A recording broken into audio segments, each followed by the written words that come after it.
جب جناب مسلم ابن عقیل علیہ السلام نے یہ صورتحال دیکھی تو مایوس ہو کر کہا، یہ دغا بازی اور دھوکہ دہی کی ابتدا ہے۔ ابو مخنف لکھتے ہیں کہ جناب مسلم ابن عقیل علیہ السلام پر فتح پانے کے لیے دشمنوں نے گڑھا کھودا تھا اور اسے خس و خشاک سے چھپا دیا تھا۔ جب جناب مسلم ابن عقیل علیہ السلام نے ان پر حملہ شروع کیا تو وہ پیچھے ہٹے۔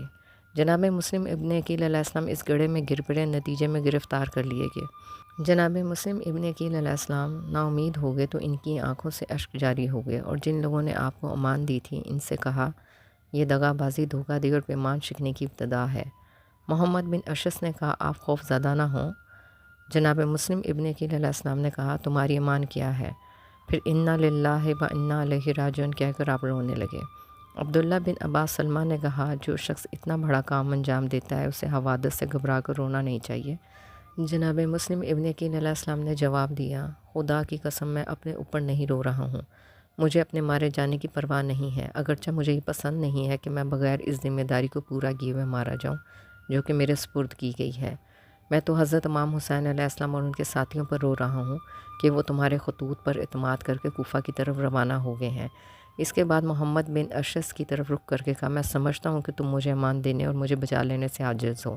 کیا تم سے کسی نیکی کی امید کی جا سکتی ہے؟ کیا تم میری طرف سے حضرت امام حسین علیہ السلام کے پاس قاصد بھیج کر یہ خبر پہنچا سکتے ہو کہ میں دشمنوں کے نرقے میں گرفتار ہوں؟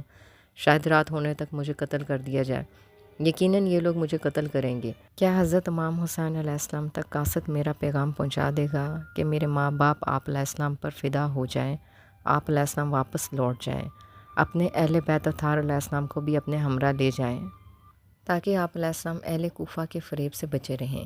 ان لوگوں نے آپ علیہ السلام کے والد کے مددگاروں کو قتل کر دیا، جبکہ امیر المومنین حضرت علی ابن ابی طالب علیہ السلام ان سے موت یا شہادت کے ذریعے ان سے جدائی کی آرزو رکھتے تھے۔ کوفیوں نے اپنے عہد توڑ دیا ہے، وہ آپ علیہ السلام کے قتل کے در پہ ہیں۔ محمد بن اشعث نے جناب مسلم ابن عقیل علیہ السلام سے وعدہ کیا وہ اس کام کو انجام دے گا اور عبید اللہ ابن زیاد سے ان کے لیے امان حاصل کرے گا۔ جب محمد بن اشعث جناب مسلم ابن عقیل علیہ السلام کے ساتھ دارالامارہ میں عبید اللہ ابن زیاد کے پاس پہنچا اور اس سے کہا کہ میں نے انہیں امان دی ہے، تو عبید اللہ ابن زیاد جو کہ اخلاقی اقتدار کا پابند نہیں تھا، اس نے کہا، تمہیں امان دینے کا اختیار نہیں تھا، ہم نے تمہیں جناب مسلم ابن عقیل علیہ السلام کو امان دینے کے لیے نہیں بھیجا تھا، بلکہ یہ کہا تھا کہ جناب مسلم ابن عقیل علیہ السلام کو حاضر کرو۔ محمد بن اشعث کے پاس سکوت کے علاوہ کوئی چارہ نہ تھا۔